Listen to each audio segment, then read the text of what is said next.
শুধুমাত্র নিজের ক্যারেক্টার ঢাকার জন্য নিজেকে নবী রাসূল সাল্লাল্লাহু আলাইহি সাল্লামদের সাথে তুলনা করিয়েন না। শুধু বলেন যে আমার এক নারী দিয়ে হয় না, আমার একাধিক নারী দরকার।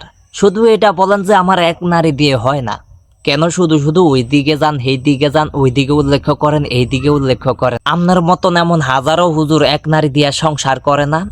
এমন লক্ষ লক্ষ কোটি কোটি হুজুর মানুষ আছে যারা এক নারী দিয়া সংসার শুরু করছে, এক নারী দিয়া সংসার শেষ করছে, এক নারীতেই শুরু, এক নারীতেই শেষ করছে।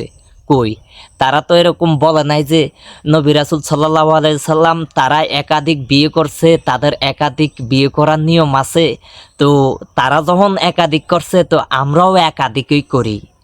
একজন নারীরও মন আছে, একজন পুরুষেরও মন আছে। শুধু একবার ভাবেন যে প্রথম নারী বিয়ে করলাম, ওই নারীর সাথে সংসার থাকা অবস্থায় আবার আরেকটা বিয়ে করলাম, ওই নারীর সাথেও সংসার করব, এই নারীর সাথেও সংসার করব। আচ্ছা, ব্যাপারটা যদি এরকম হইতো, ইসলামের ধারাবাহিক অনুযায়ী যদি আমাদের 4 বিয়া জায়েজ, যদি নারীদের ক্ষেত্রে এই ব্যাপারটা চালু হইতো, যদি ইসলামের ভিতরে দিত যে নারীরা 4 বিয়া বইতে পারবো, একসাথে 4 স্বামী চালাইতে পারবো, তখন কি উপায়টা হইতো?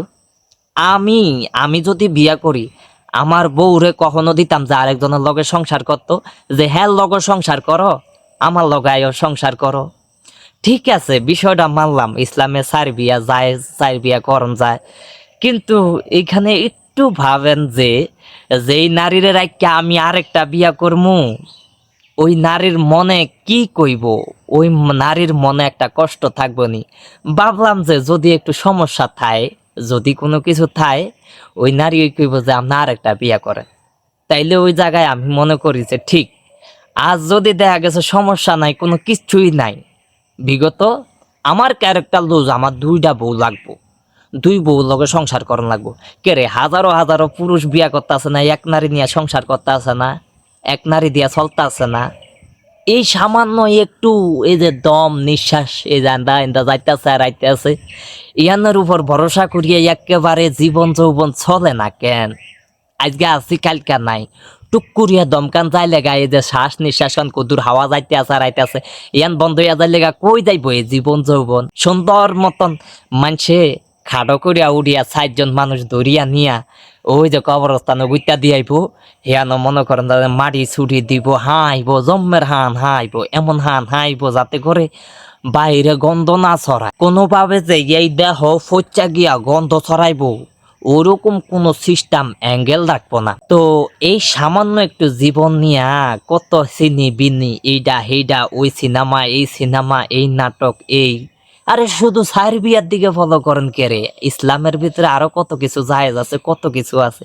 এদিন সব রুলস মান্না টাইনা লাস্টে দিয়ে আয়ান না 4 বিয়ার দ্বারা ইসলামে 4 বিয়া জায়েজ। কেন শুধু শুধু একজন নারীর মনে কষ্ট দেন? আপনি মনে করেন যে আপনার কামাই বইয়া বইয়া হেই বেড়ি খায়, আপনি যা খুশি তাই করবেন। আপনি কামাই করে আন না, হেই বেড়িরে খাওয়ান, আপনার উপর নির্ভরশীল হেই বেড়ি, তাই বলে আপনি যা খুশি তাই করবেন। বাস আপনার স্বাধীনতা আছে, আমি 1টা না, 2টা না, 3টা না, 4টা করমু। তুই আমার লগে সংসার করলে কর, না করলে জাগে আইসে গেট আউট। তুই আমার ভাত খাইলে খাবি, না খাইলে নাই, আইসে গেট আউট। মানে নারীরা গর্ভবতী থাকে, একজন পুরুষের ইনকামের উপর ভরসা করিয়া থাকে, তখন এইসব কথা শুনতে হয়। তুই সংসার করলে করবি, না করলে নাই, তোর ইচ্ছা। তুই আমার ভাত খাইলে খাবি, না খাইলে নাই, এরকম বহুত ধমকি শুনে। কেন? নারী হইয়া জন্মের কারণেই কি এসব ধমকি শুনুন লাগবো? নারী হইয়া জন্ম নিচ্ছে দেখে কি এসব জ্বালা যন্ত্রণা সহ্য করিয়া থাকতে হইব? নারীরা চুপ করিয়া থায় দেখা, নীরবে অনেক কিছু সহ্য করিয়া নাই দেখিয়া। নাইলে একজন নারী জীবনের সব কিছুর ভাগ সবাইরে দিতে পারলো, তার প্রিয় মানুষ, শখের মানুষ, তার বেড়ার ভাগ কখনো কোনো কাউকে দিতে রাজি থাকে না, কখনোই না। দুনিয়াটা উল্টিয়া গেল না? একজন নারী তার নিজের বেড়ার ভাগ অন্য কাউরে কখনো দিতে রাজি থাকে না, সব কিছুর ভাগ দিতে রাজি থাকে, সব কিছুর ভাগ। কিন্তু বর্তমানে ফরকিয়া বাইরে গেছে গা। বর্তমানে একজন পুরুষই একজন নারীরে সামলাইতে পারে না। আর হ্যাঁ, তো দুধ দিয়া জায়গা নবী করিম সাল্লাল্লাহু আলাইহি সাল্লাম এটা করছে। নবী করিম সাল্লাল্লাহু আলাইহি সাল্লামরা এই একাধিক বিয়ে করার রেকর্ড আছে, এটা আছে, সেটা আছে। নিজের কি যে দাবি করিয়া লাই মনে হয় লাগে যে ওরা তো নবী করিম সাল্লাল্লাহু আলাইহি সাল্লাম, ওরা তো আমাদের নবী, ওরা তো আমাদের আইডল। আপনি নিজে কি, ওটা আগে দেখেন, আপনি নিজে কি, কোন জায়গায় আছেন, আপনি কি তৈরি।